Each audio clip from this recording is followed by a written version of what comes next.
हल्का सा warm up posture पे चले जाते हैं। सो दोबारा मैं बोल देता हूँ। क्लास हम शुरू करेंगे। सूक्ष्म व्यायाम यौगिक वार्म अप है। कोई भी प्रोफेशनल टीचर, क्योंकि आप माशाल्लाह आप प्रोफेशनल कोर्स कर रहे हैं 200 आवर्स का, तो प्रोफेशनल टीचर जब जो हमें सिखाया जाता है कि क्लास शुरू करने से पहले आपने वार्म अप करना है, वार्म अप के बाद फिर अगर मॉर्निंग टाइम हो तो क्रिया कपालभाति इज द बेस्ट। उसके बाद फिर हम पोस्चर के ऊपर आते हैं। तो सूक्ष्म व्यायाम यौगिक वार्म अप है, पहले उससे शुरू करेंगे जिसमें जॉइंट, पूरी बॉडी के जॉइंट्स जो हैं उनकी मोबिलिटी होगी, उनकी हम एक्सरसाइज करेंगे। उसके बाद फिर कपालभाति के 2-3 राउंड में कराऊंगा। उसके बाद फिर हम थोड़ी सी डिस्कशन करेंगे और पोस्चर के ऊपर भी बात होगी साथ ही। So let's start. अगर किसी को मेरी विजिबिलिटी क्लियर नहीं है तो मुझे बता दे।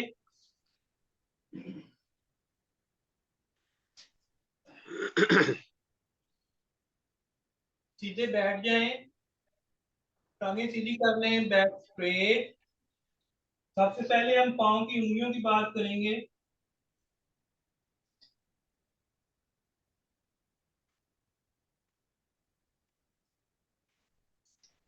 पाँव की उंगली को आगे और पीछे 10 टाइम।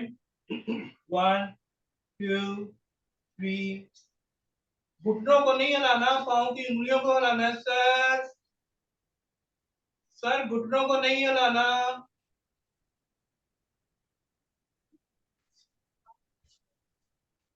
पाँव की उंगलियों को हिलाना है सर। 10 टाइम। सर आपकी आवाज बिल्कुल क्लियर आ रही है, कोई मसला नहीं है। 3, 4, 5, 6, 7, 8, 9, 10। अब पूरे पाँव को आगे और पीछे। Feel the stretch on calf muscle and hamstring. 10 times.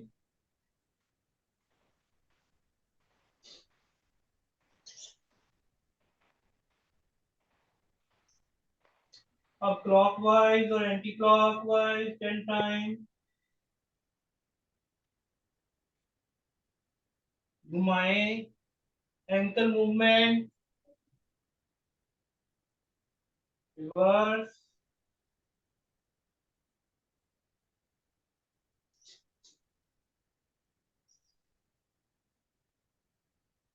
पाँव के दरमियान थोड़ा सा फासला और इनवर्ड, ankle की inward movement, outward movement.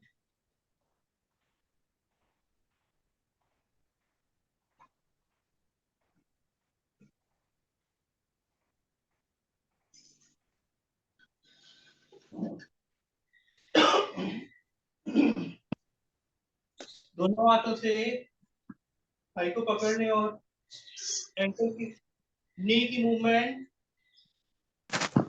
10 time.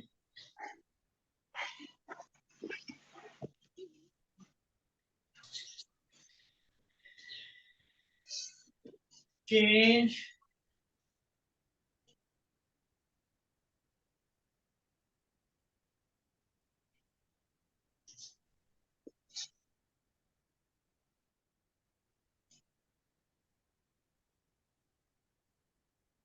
इसी तरीके से क्लॉकवाइज और anti clockwise. Aahista Aahista.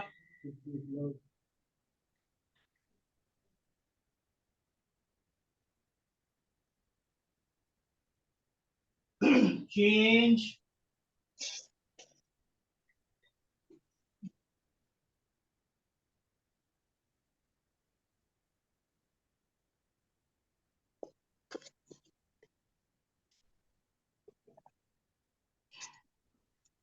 Change.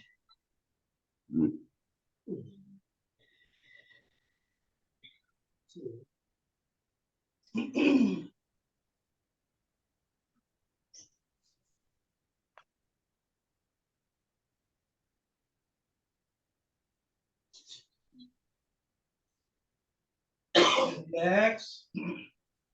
Hip joint की मूवमेंट अब, लेग सीधी, दूसरी लेग थाई के ऊपर, पाउंड थाई के ऊपर, down up, down up, 10 time.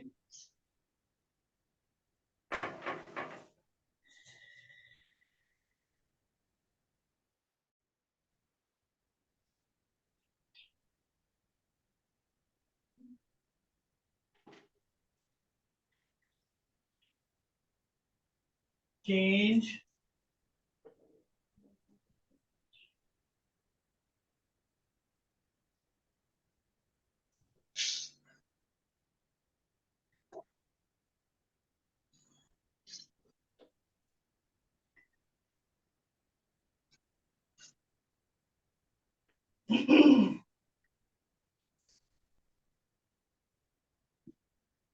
Hip joint की movement.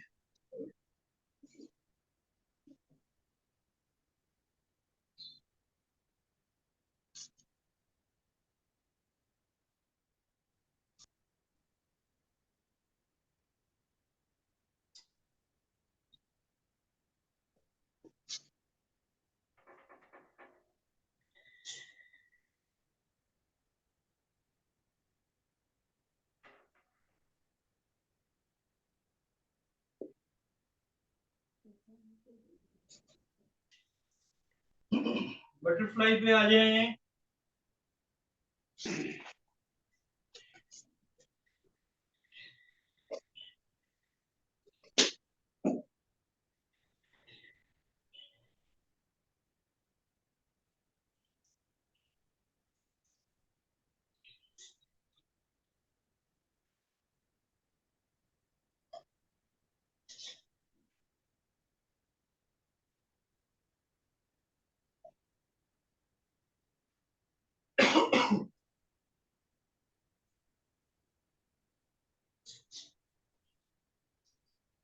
Arm movement, finger,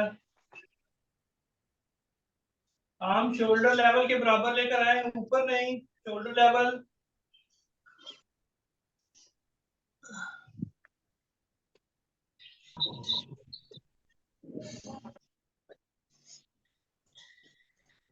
wrist clockwise,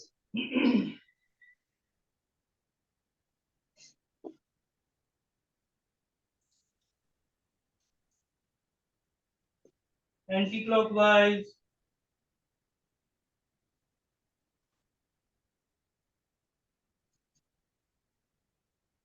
elbows,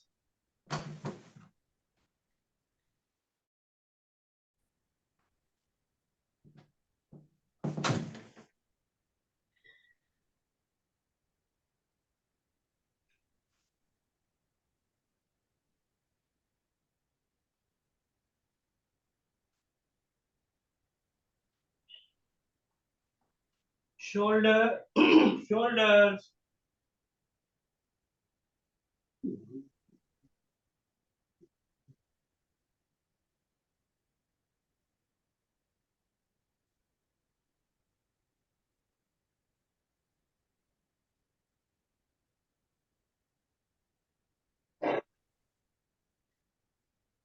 Anwar साहब की पिक्चर नहीं आ रही। जी अनवर साहब की पिक्चर नहीं आ रही। मुझे सबकी नजर आ रही है, किसी और को मेरी पिक्चर नजर नहीं आ रही तो मुझे बताएं, अदरवाइज आपके इंटरनेट का मसला है। नहीं, दोबारा आ गई आपकी, उसमें दरमियान में दूसरे साथियों की आनी शुरू हुई थी।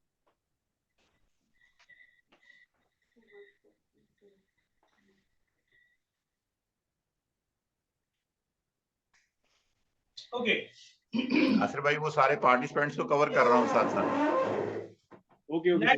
नेक्स्ट आहिस्ता से एक्सेल, शोल्डर पर नेक, इनहेल इनकी back, exhale, inhale, exhale, exhale,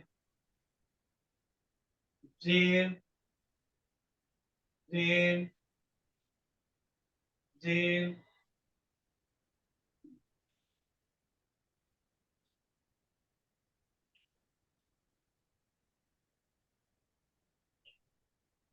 रिलीम 5i से जिन्होंने ज्वाइन किया प्लीज वीडियो ऑन करें।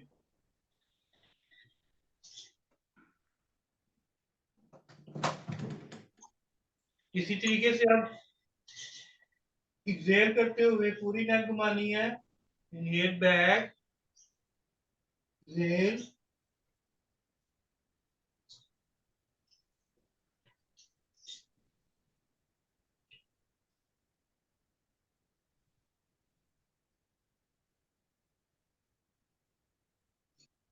स्लोली बिल्कुल स्लो करना है इस मूवमेंट को। गर्दन के जो मोरे होते हैं रीढ़ की हड्डी के, वो बहुत सेंसिटिव, सॉफ्ट और नाजुक होते हैं, इसलिए रिदम में करना है, झटका नहीं लगना चाहिए।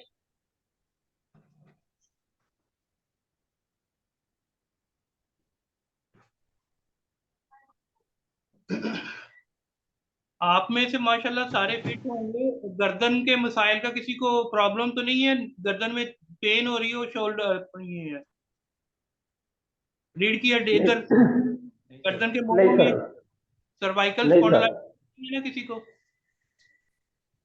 ओके, अब रोटेशन करेंगे हम क्लॉकवाइज और एंटी क्लॉकवाइज। चीन को चेस्ट के साथ लगा दें।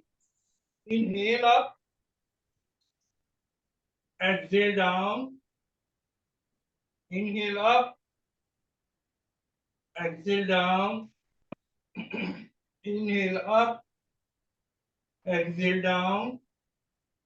बड़ी स्लो और रिदम में करना है, slow and in rhythm, don't jerk because the neck vertebrae are very soft. Yes.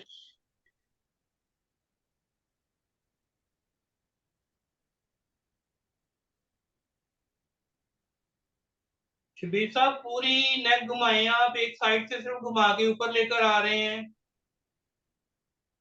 Yes, ऐसे करें ना, आप दरमियान से ऊपर उठा रहे हैं नेक, और आहिस्ता करें।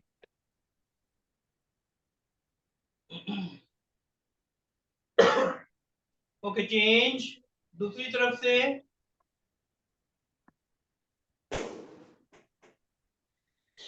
आहिस्ता,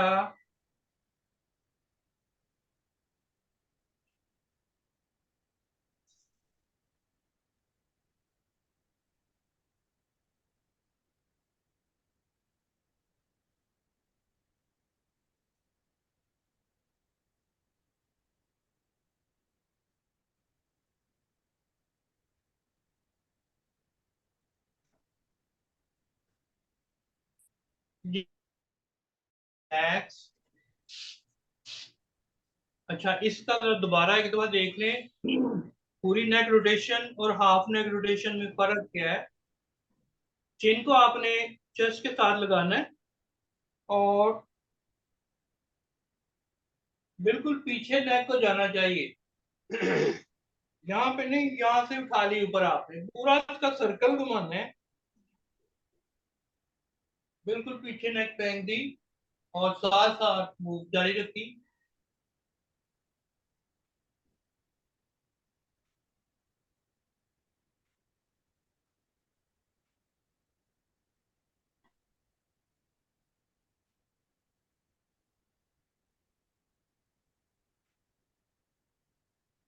बाग मैंने देखा है वो इस तरह कर रहे थे कि इधर से घुमाई नेक, और जब पूरा मिडल में पहुंचे तो साथ ही वापस ले आए, और फिर ऐसे। ये नहीं सर्कल पूरा हो रहा, सर्कल आपने पूरा करना है, दूसरे कंधे से भी आपका नेक टच हो। इसी तरीके से रिवर्स होगा।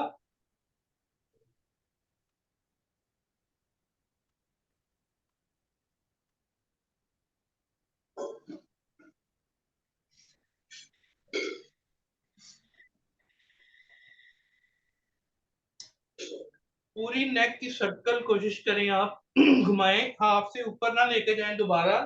This is not complete circle. इस तरीके से एक तरफ फ्लेक्सिबिलिटी आपको, दूसरी तरफ आपका जो स्टैटिक खड़ा है वो प्रॉब्लम करेगा। अगला हम करेंगे जी विक्टल एंड मर्जरी आसन। कैट एंड काउ पोस्चर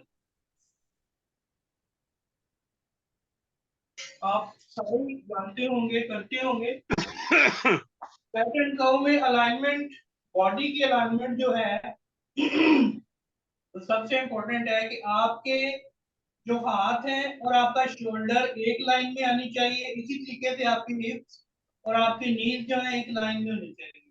हम अक्सर ऐसे ही शुरू कर लेते हैं। इसकी मेजरमेंट का एक तरीका है प्रॉपर के वज्रासना में बैठ जाएं, दोनों कोहनियां जो है वो घुटनों के साथ लगा ली और हाथों को एक स्टेप आगे किया, फिर दूसरा स्टेप, टांगों को शोल्डर के बराबर खोल लिया, पंजों पे आगे। अभी मुझे देख लें एक दफा, टाइमली देख लें, अभी कीजिएगा नहीं। इनहेल, लोअर बैक पेल्विक पे आपने फोकस करना है, लोअर बैक एरिया जहां पे फोकस होगा, इधर से मूवमेंट होगी आपकी। इनहेल करके गर्दन ऊपर और आर्च बनाना है आपने लोअर बैक का और पोस्टीरियर पेल्विक। इसी तरीके से एक्सेल, हंच बनाना है, इंटीरियर पेल्विक टिल्ट करना है इससे। Inhale, exhale, inhale, exhale, inhale, exhale. pelvic sir आपकी मूवी नहीं चल रही। ऊपर फोकस होगा, pelvic बोन के ऊपर फोकस होगा और लोअर बैक कोर मसल जो है उनको आपने एंगेज करके कैट एंड काउ की मूवमेंट करनी है। चलिए स्टार्ट करें। अगर किसी को समझ नहीं आई तो पूछ सकता है दोबारा। पहले वज्रासना में आए, दोनों कोहनियां घुटनों के साथ लगाई, हाथ आगे किए, एक हाथ और आगे ले गए। एक्सक्यूज मी, एक्सक्यूज मी, अब जो है वो अपने मैट की पोजीशन जैसे अनवार भाई ने लगाई हुई है ना वैसे लगाएं। नासिर भाई ये जरा पोजीशन थोड़ी सी चेंज कर लें, साइड करें मैट की पोजीशन, साइड करें, आप आपकी बैक नजर आनी चाहिए। आप यस, फ्रंट पे ना, आपका फ्रंट व्यू आ रहा है, साइड व्यू आ जाए तो बेहतर है। साइड व्यू आएगा तो ज्यादा पता चलेगा। अच्छा, अभी जो मैं कर नहीं सकूंगा, मैं जिस जगह पे मौजूद हूँ यहाँ पे ऐसा हो नहीं सकेगा, कल देखते हैं इंशाल्लाह। चलें, ठीक ठीक है। आमिर भाई प्लीज सबका माइक ऑफ कर दें, सो मेरे स्टार्ट करें जी। इनहेल, एक्सेल,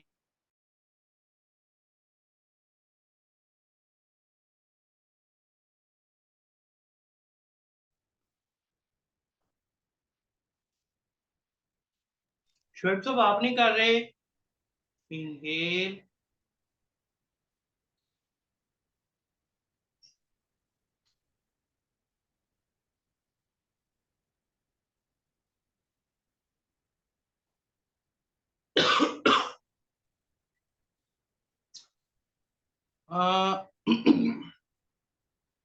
आमिर भाई इनका नाम क्या है? माजिद साहब है।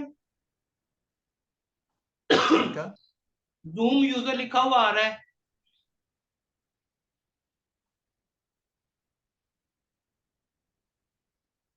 जूम यूजर लिखा हुआ आ रहा है। इनको जरा इनकी पोजीशन ठीक करनी है मैंने, ये ठीक नहीं है। ताजदीन साहब है, हाँ, ताजदीन साहब, समझ नहीं ताजदीन लगी भाई, मुझे। ताजदीन भाई, ताहिर, ताजदीन, ताजदीन भाई। ताजुद्दीन भाई। ताजुद्दीन भाई आपका आप इस तरह कर रहे हैं।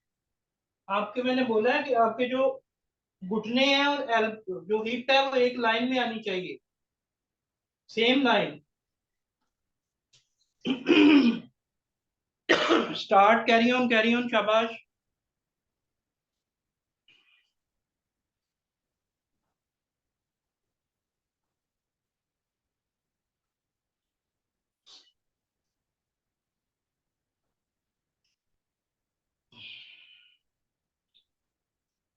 Okay, relax.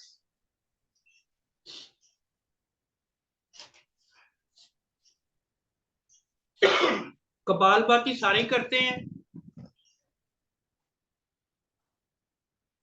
कपालभाति किसके लिए नहीं है?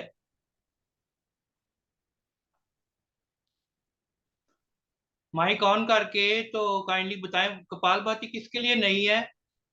कॉन्ट्राइंडिकेशन।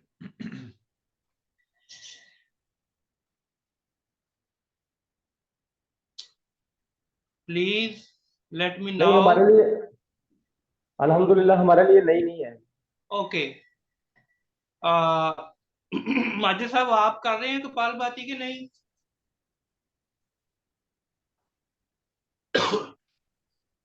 कपालभाति के कॉन्ट्राइंडिकेशन को शेयर कर सकते हैं?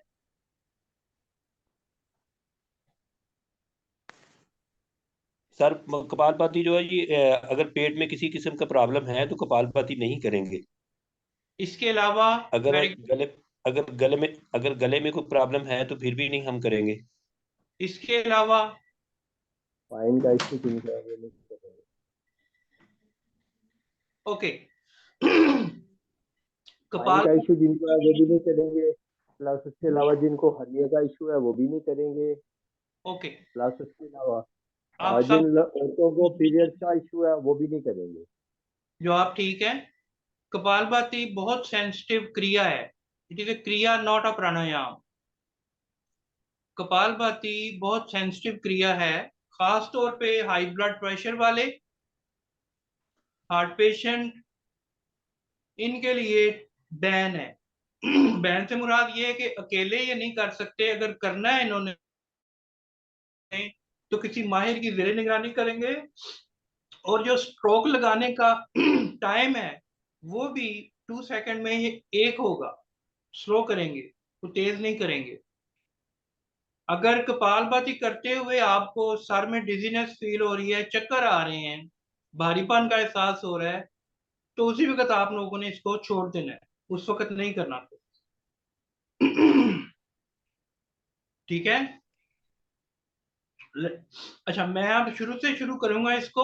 आप माशाल्लाह सारे ट्रेन हैं, सब जानते हैं, बट आपने आगे जाके अब इसको प्रोफेशनली भी हैंडल करना है, तो बिगनर्स को आपने कैसे करवानी है उसके ऊपर हम बात करेंगे।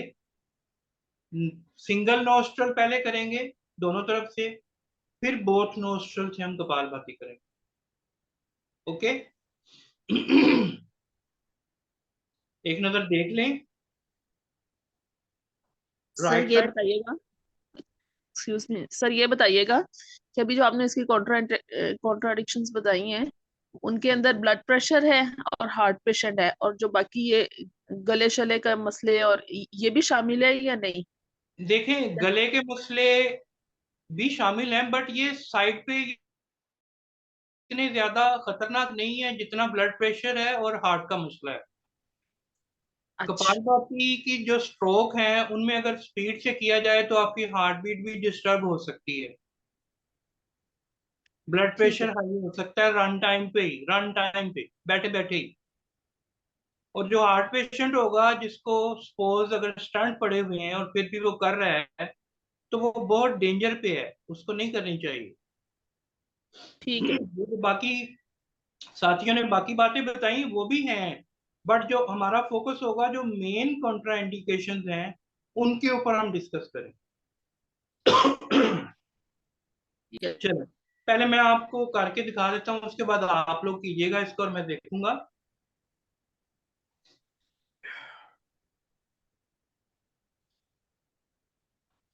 इनहेल, राइट साइड से मैंने इनहेल किया, फिर एक्सेल किया,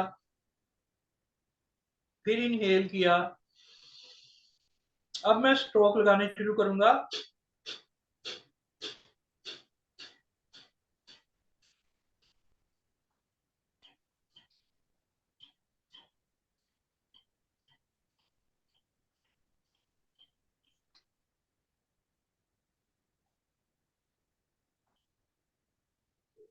इसी तरीके से राइट को बंद किया, लेफ्ट से इनहेल किया। पहले सांस पूरी अंदर भर लेनी है, फिर एक दफा एक्सेल करके निकाल देनी है। Then inhale,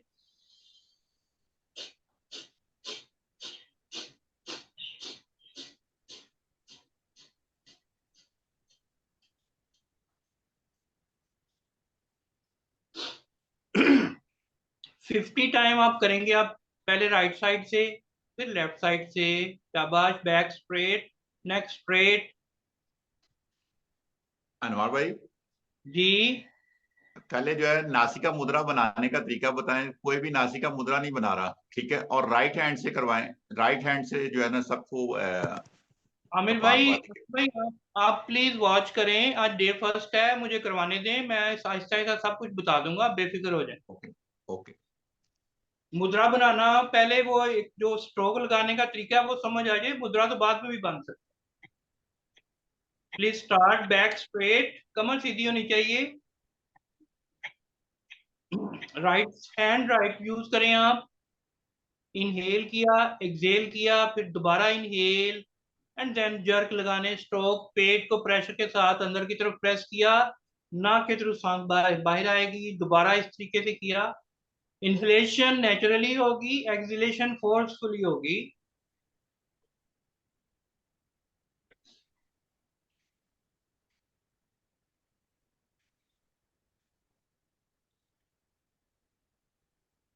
fifty stroke.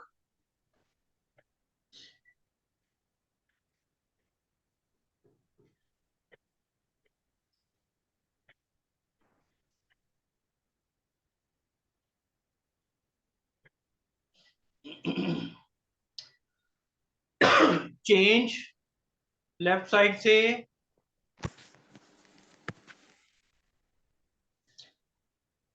Majid साहब, आप कपालभाति नहीं कर रहे, मुझे लगता है आप सिर्फ इनहेल एक्सहेल कर रहे हैं। आपका पेट जो है वो उसकी मूवमेंट नहीं हो रही।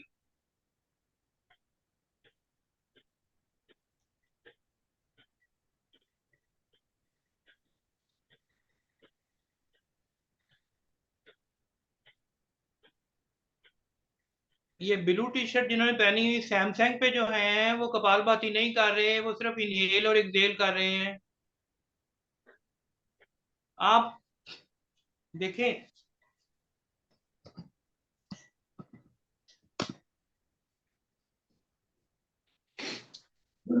आपका जो पेट है, बेले है, ये फोर्सफुली अंदर जाना चाहिए।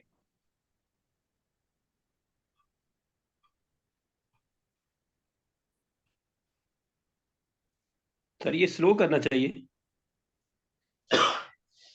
जितना आप इजीली होके करना चाहिए। स्लो भी कर सकते हैं, 1 सेकंड 1 स्ट्रोक भी है, 2 सेकंड 1 स्ट्रोक भी है, 3 सेकंड 1 स्ट्रोक भी है।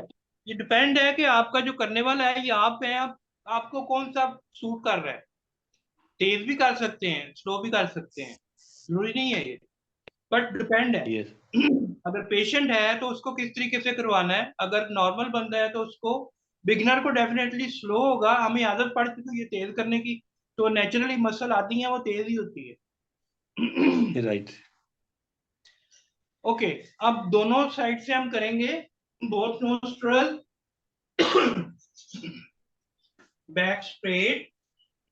प्राणव मुद्रा बना लें अपने में, और स्कैपुला को रिट्रैक्ट कर लें, just forward, back leg neck straight. Inhale, exhale, exhale, inhale and start.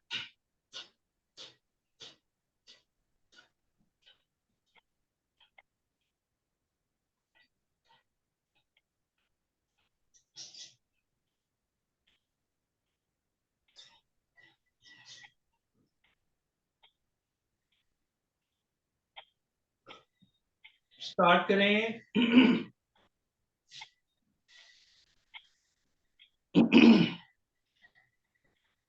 Please start. इसी में हम एक और कुंभक की भी आपको मैं बताऊंगा एंड पे। 50 to 60 स्ट्रोक।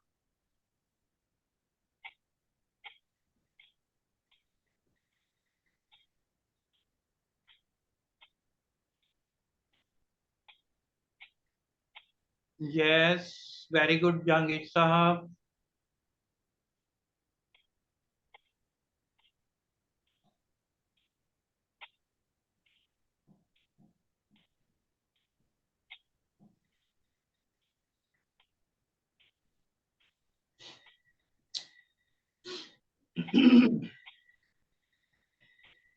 Okay, relax.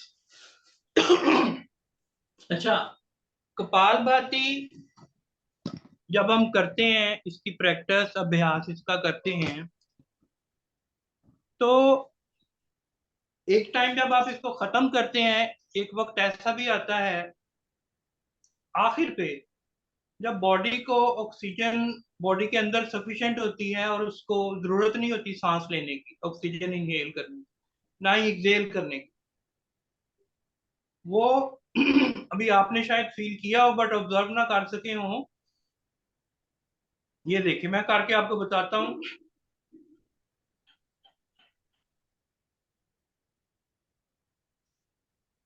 पूरा एक्सेल कर दिया और कुंभक लगा ली, बाह्य कुंभक ऑटोमेटिकली लग जाती है। उस वक्त हमारे जिस्म में ऑक्सीजन की थोड़ी सी मिकदार मौजूद होती है, ताकि ना हमें सांस लेने की जरूरत पड़ती है ना निकालने की जरूरत पड़ती है। ये क्यों होता है? जब हम सांस को फोर्सफुली बाहर निकाल रहे होते हैं, नेचुरली तरीके से कुछ ना कुछ सांस ऑक्सीजन फेफड़ों में आ रही होती है, नेचुरली तरीके से। और वैसे भी ऑक्सीजन का कुछ हिस्सा फेफड़ों में ऑलरेडी मौजूद होता है, जो रिजर्वायर के तौर पे काम करता है। आगे जाके इसका भी हम आपको मेथड बताएंगे कि आप लोगों ने इनहेलेशन पावर कैसे बढ़ानी है, अपनी ब्रीदिंग की कैपेसिटी कैसे इंक्रीज करनी है, ताकि ज्यादा से ज्यादा लंग कैपेसिटी आप यूज कर सकें।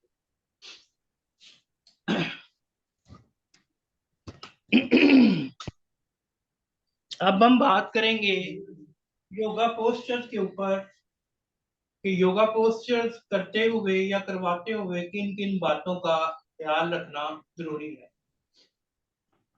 मैं फिर पूछ रहा हूँ, मेरी आवाज सबको ठीक आ रही है? अल्हम्दुलिल्लाह।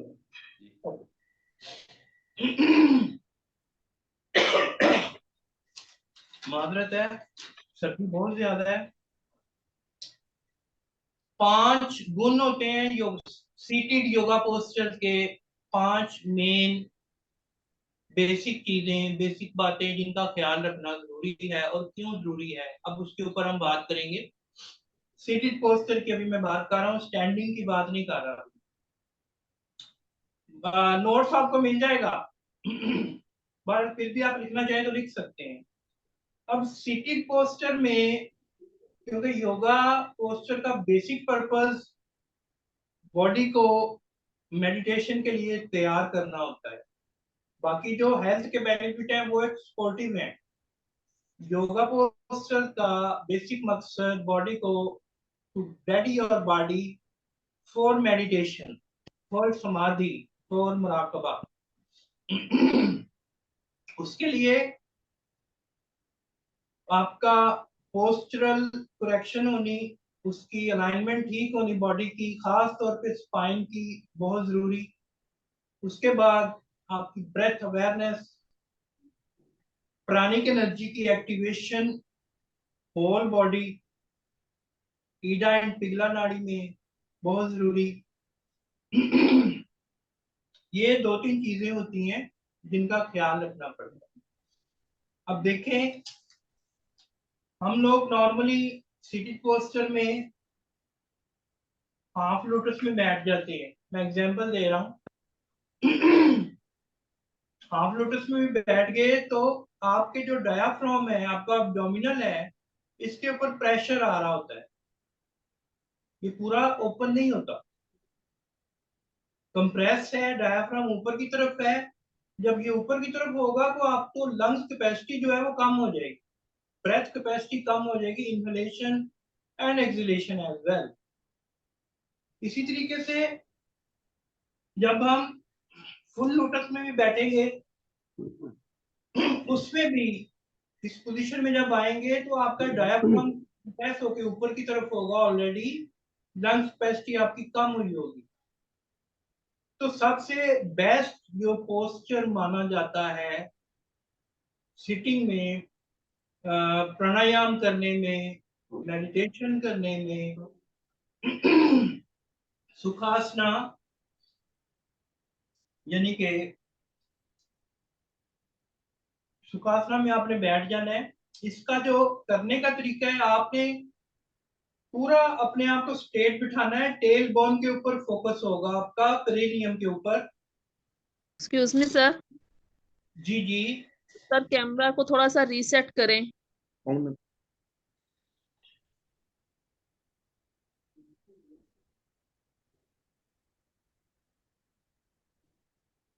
Okay for all.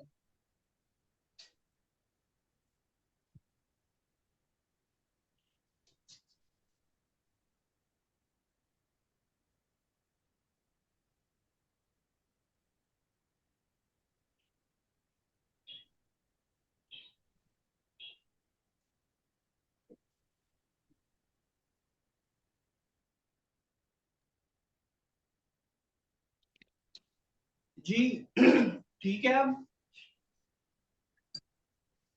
सर पाँव की पोजीशन क्लियर नहीं है, पीछे से वॉल बहुत ज्यादा आ रही okay okay, no issue no issue.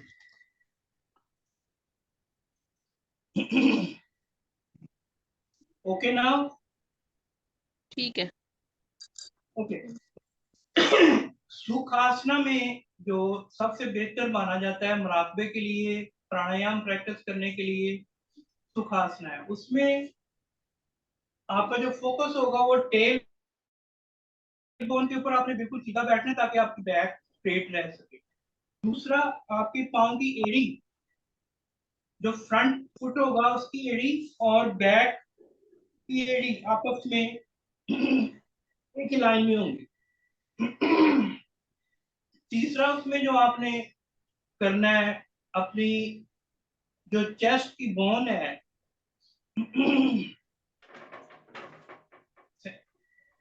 उसको आपने स्कैपुला को रिट्रैक्ट कर लेना है और शोल्डर को आगे से घुमा के पीछे की तरफ बिल्कुल सीधा होके इस पोजीशन में आ जाना है।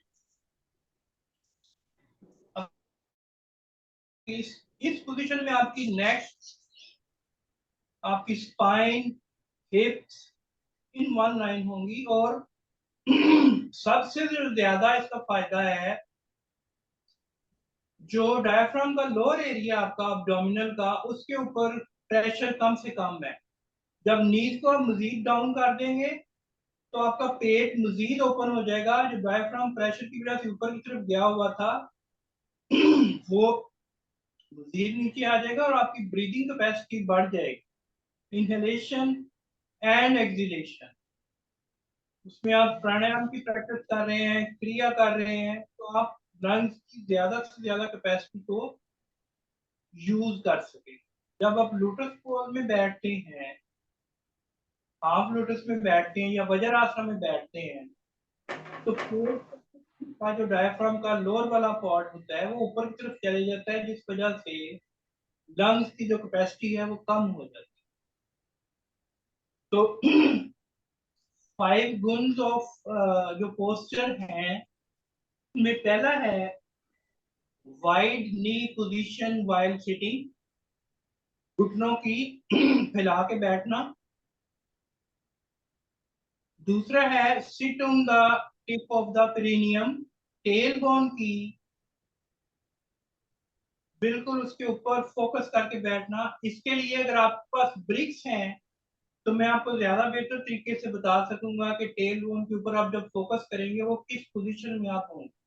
अगर नहीं है तो एक दो दिन में ब्रिक्स ले आइएगा ताकि उसकी हम बात उसके ऊपर डिस्कशन कर सकें। तीसरा इसमें आ जाता है आपकी नीज को प्रेस करके नीचे की तरफ लेकर जाना ताकि आपका डायाफ्राम साइडों से भी खुल सके पेट आप। इसी तरीके से चौथा आ जाता है चेस्ट की थोड़ी सी स्पाइन की ट्रैक्शन बनाई, स्पाइन को आर्च कर लिया आगे की तरफ, ताकि ज्यादा देर तक जब आप बैठेंगे अगर आर्च नहीं बनाएंगे स्पाइन का तो नेचुरल कर्व जो है उसको मेंटेन रखना डिफिकल्ट हो जाएगा। वो ऑटोमेटिकली नॉर्मली हंच की तरफ आप आते जाएंगे, स्पाइन का हंच बनता जाएगा। जबकि जब आप ट्रैक्शन कर लेंगे तो थोड़ा सा, तो उससे आपको ज्यादा से ज्यादा आप रुकेंगे तो नेचुरल कर्व के ऊपर रुकेंगे, आपकी स्पाइन बिल्कुल सीधी रहेगी। ये इस तरीके से। और चेस्ट एक्सपैंड हो जाएगी। चेस्ट एक्सपैंड होने से ब्रीथिंग कैपेसिटी, मेन जो पर्पस होता है सीटी में प्राणायाम के बाद हम मेडिटेशन करते हैं, तो सबसे पहले प्राणायाम का मकसद ये होता है कि आपकी बॉडी में जो प्राणिक एनर्जी है उसको एक्टिवेट किया जा सके, उसको चैनलाइज किया जा सके। After that you will be ready for meditation. Okay, 5 गुण से इनके आपको रिटर्न मिल जाएंगे। मैं आज किसी वक्त भी ग्रुप में शेयर कर दूंगा रिटर्न, जो आज का लेक्चर है। अब इसके मतलब कोई सवाल है तो मुझसे आप कर सकते हैं, फिर हम प्रैक्टिकल की तरफ आते हैं। सर पाँव की पोजीशन दोबारा एक्सप्लेन कर दें। ओके, और कोई सवाल? सर ये स्पाइन को स्ट्रेट करने के लिए बेहतरीन तरीका ये है कि आप दीवार के साथ स्ट्रेट ऐसे कर लें जिनको नहीं होती। बाजवा साहब आवाज नहीं आ रही। सर मैंने कहा कि अपना स्पाइन को स्ट्रेट करने के लिए दीवार के साथ टेक लगा के बिल्कुल सीधा अपनी स्पाइन को कर सकते हैं। ये आसान तरीका है। बिल्कुल कर सकते हैं, बट आप माशाल्लाह से सारे इस वक्त टीटीसी में बैठे हैं, आप खुद दीवार के साथ तो नहीं लगेंगे। आप जो आपके साथ बिगनर आएंगे जब, उनको आप जरूर ये बोलिएगा, आपके लिए ये ठीक जी नहीं है। आप यस। माशाल्लाह सारे एक्सपीरियंस्ड हैं, नॉट बिगनर्स। पहला ये पाँव की पोजीशन दोबारा देख लें। Both leg straight, right leg वापस लेकर आया मैं इसको, थाई के साथ मैंने लगा दिया, लेफ्ट के साथ इसी तरीके से। अब ये जो पोर्शन है राइट लेग का, अपर जो एंकल का पोर्शन है, इसके साथ लेफ्ट फुट की एडी टच होगी। ये दोनों एक दूसरे की सेम लाइन में है, और इस तरह आपने आराम से बैठ जाना। आपके घुटने भी वाइड हो गए, ऑटोमेटिकली नीचे लग जाएंगे, और आपका जो एब्डोमिनल रीजन है पूरा पूरा ओपन होगा, आपका पहले पूरा रिलैक्स होगा, ताकि आप ब्रीथ इनहेल और एक्सहेल डीप कर सके। जब लूटस में आप आते हैं तो आपका पेट के ऊपर कंप्रेशन आया होता है, डायाफ्राम ऑटोमेटिकली ऊपर की तरफ गया होता है। जब डायाफ्राम ऊपर होगा तो लंग्स में ऑक्सीजन की जगह कम होगी, क्योंकि जब एक्सहेल होता है डायाफ्राम ऊपर की तरफ जाता है, जब इनहेल होता है वो नीचे की तरफ आता है, ताकि लंग्स पूरे पूरे ऑक्सीजन को इनहेल कर सके। अच्छा जी, अब हम प्रैक्टिकल की तरफ आ रहे हैं।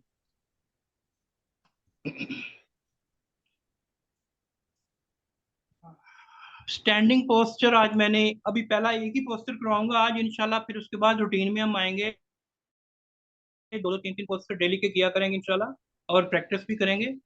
स्टैंडिंग फॉरवर्ड बेंड उत्तान आसना, उसके ऊपर हम आज प्रैक्टिस करेंगे। और स्टैंडिंग पोस्टर करते हुए 3-4 बातें होती हैं जिनका ख्याल रखना होता है। सबसे पहले सरफेस अवेयरनेस, पाँव जो हमारी बेस होते हैं स्टैंडिंग के लिए, सरफेस अवेयरनेस ऑफ फुट, वो भी आपको बताऊंगा। फिर wait distribution on both feet equally, breathing pattern और फोकस। आज सिर्फ इनके ऊपर बात करूंगा मैं। इम्पैक्ट ऑफ ग्रेविटी जो होता है पोस्टर के ऊपर, उसका फिर हम नेक्स्ट में आगे जाके उसका जिक्र करेंगे। अभी ये 4 चीजें मैं आपको आज बताऊंगा, पहले देख लें आराम से, फिर उसके बाद प्रैक्टिस कीजिएगा।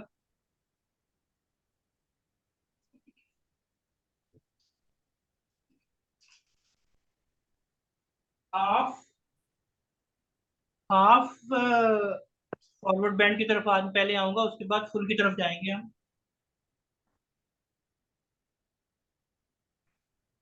दोनों पाँव साथ मिला लें या थोड़ा सा फासला रखें, इट्स ओके।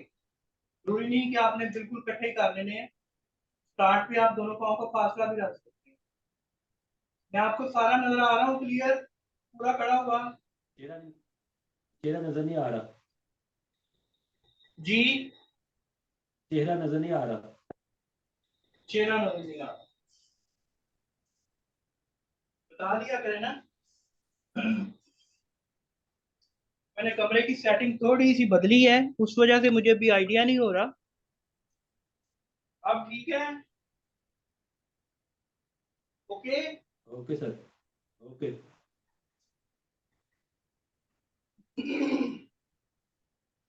अब ठीक है जी। जी ठीक है। पहले देख ले, फिर आपने करना है आपके हाथ जो है, हाथों की पोजीशन कानों के लेवल पे, कानों के साथ पैरेलल होनी चाहिए, और एक्सहेल करते हुए नीचे आना है। बैक सीधी होगी, हंच नहीं करना बैक का, फोकस पॉइंट आपका आगे की तरफ होगा, ये नहीं होना चाहिए, हंच करना चाहिए, ओपनिंग होना चाहिए, बिल्कुल सीधी बैक। जहां तक जाया जा सकता है जाएं और होल्ड करें। इसी तरीके से इंहेल आप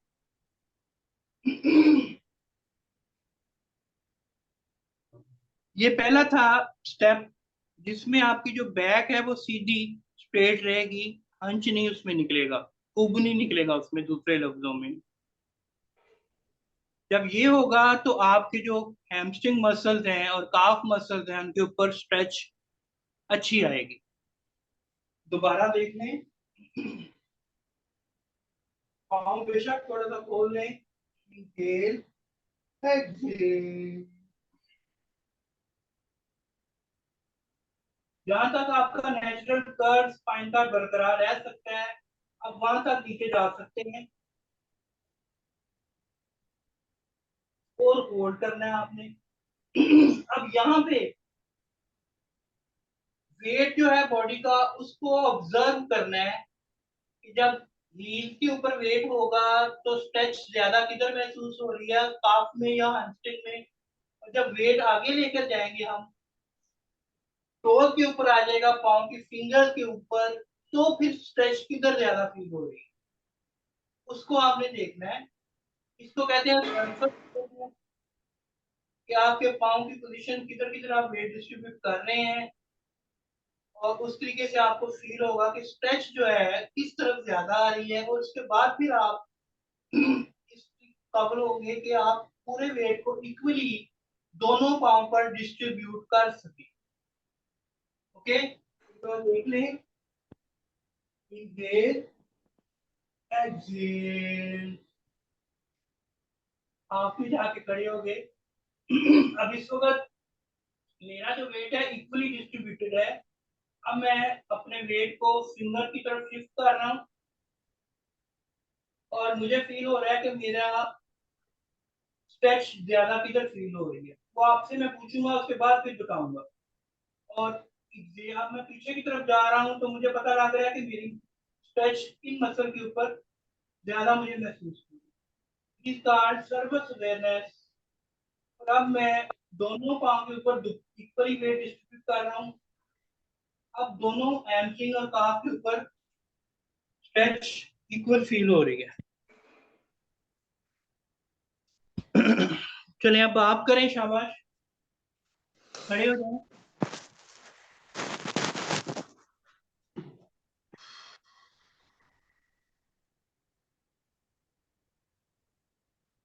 दोनों लेग सीधी, both hand up, inhale, exhale करते हुए हाफ सीटेड फॉरवर्ड बेंड में आए, बैक स्ट्रेट, होल्ड करें यहाँ पे, आसिम साहब होल्ड करें, वेरी गुड।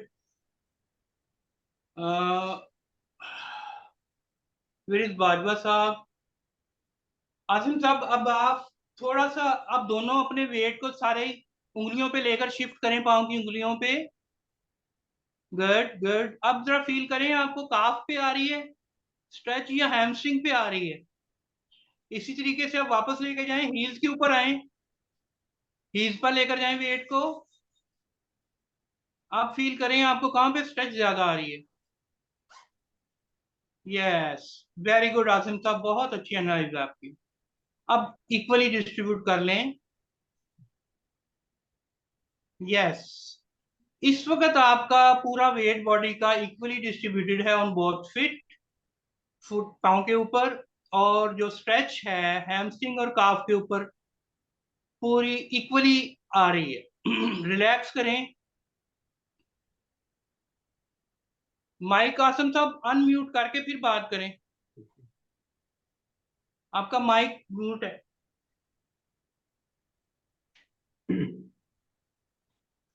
जी आसिम साहब आप बात करें।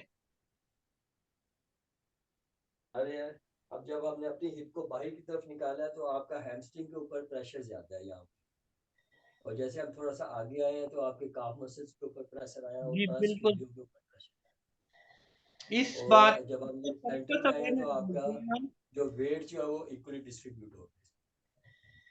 देखें, आ जाए, बैठ जाए, बैठ जाए।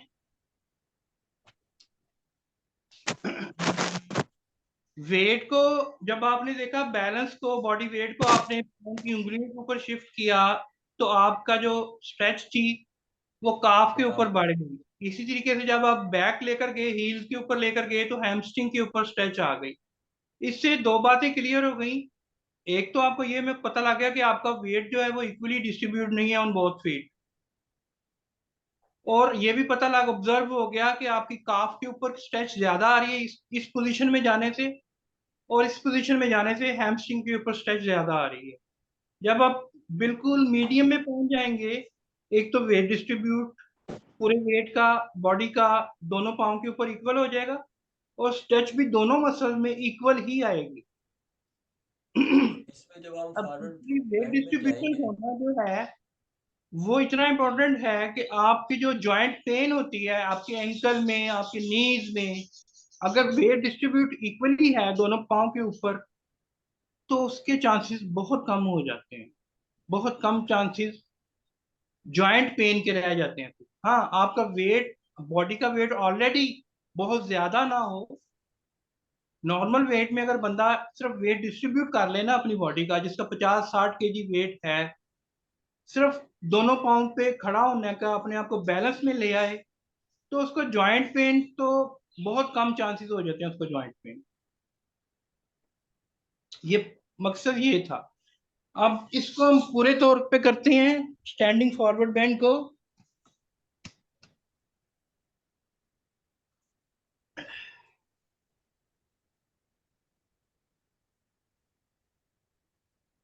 Inhale, exhale,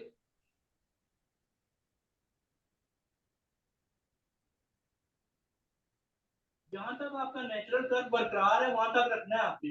अंश यहाँ एक नेचुरली तौर पे एक पॉइंट पे आएगा जहां हो जाएगा थोड़ा सा। दोनों हाथ नीचे लगा लिए, अब पाँव साथ मिला लें, फुल एक्सहेल करना है, पूरी सांस बाहर निकाल देनी है। Exhale,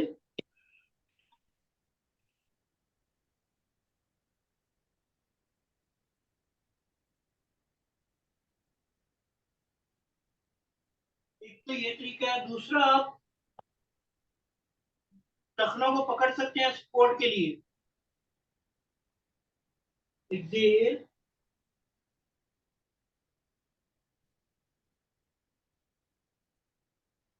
inhale.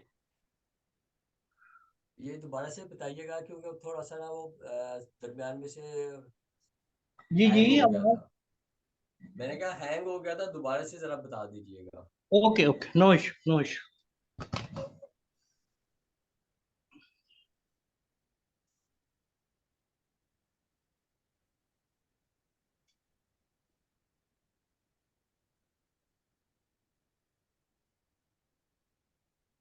Inhale, exhale, back straight।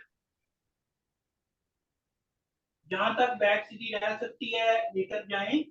जब इस तरीके से नीचे आ रहे होंगे तो एक पॉइंट आएगा जहां पे आपको ये कर्व को बरकरार रखना मुश्किल हो जाएगा, बल्कि नामुमकिन हो जाएगा।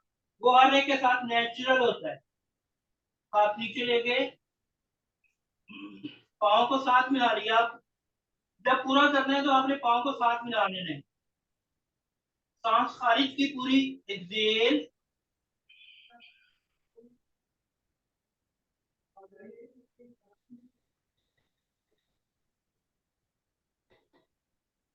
इसी तरीके से आप सपोर्ट ले सकते हैं एंकल की, कोनियों को घुटनों के साथ मिलाया और इस पोजीशन में ऐसे ऐसे नहीं पकड़ना, इस पोजीशन में सांस मिलाया और एक्सहेल करते हुए बॉडी को नॉट हो रहा है, घुटनों के साथ मिला दिया।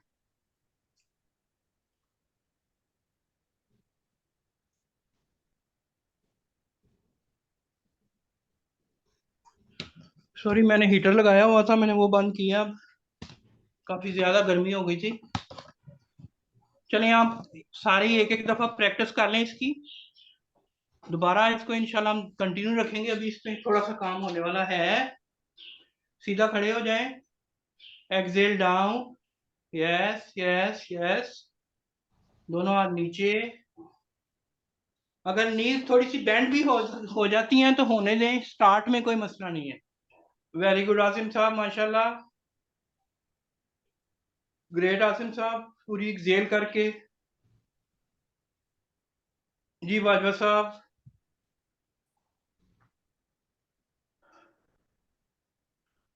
Very good.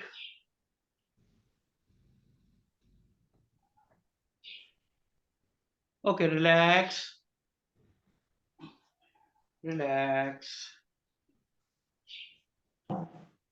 अनवार भाई, एक्चुअली ये नासिर साहब, ताजदीन भाई और शुएब साहब की जो है ना पोस्टर की करेक्शन जरा करवाइएगा, इनसे जरा अलग अलग से करवाइएगा सेपरेटली।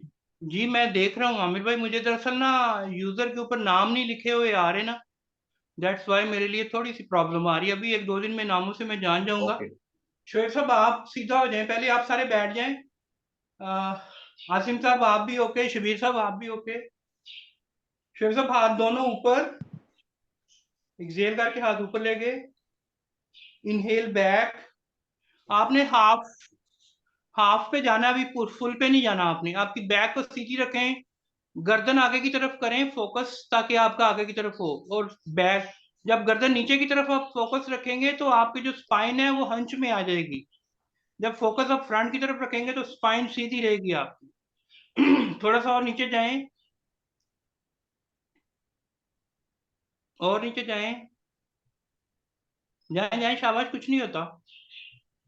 बस हाथों को कानों के बराबर लेकर आए, हाथों को कानों के बराबर लेकर आए। हाथ नहीं नीचे जाने, आपकी जो बैक है उसने नीचे जाना है। हिप ज्वाइंट ने मूव कर और बैक ने, अपर और बैक दोनों ने नीचे जाना है। होल्ड करें यहाँ पे, 10 9 8 7 6